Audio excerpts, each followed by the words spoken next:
TV নাটক কিংবা OTT সব জায়গায় নিজের সফলতার ছাপ রেখেছেন অভিনেত্রী তাসনিয়া ফারিন।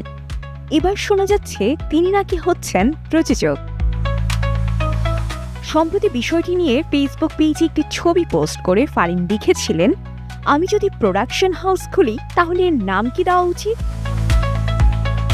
তার করা এমন প্রশ্নে ভক্তরাও বিভিন্ন মন্তব্য করে চলেছেন, নানা নামের প্রস্তাব দিয়েছেন।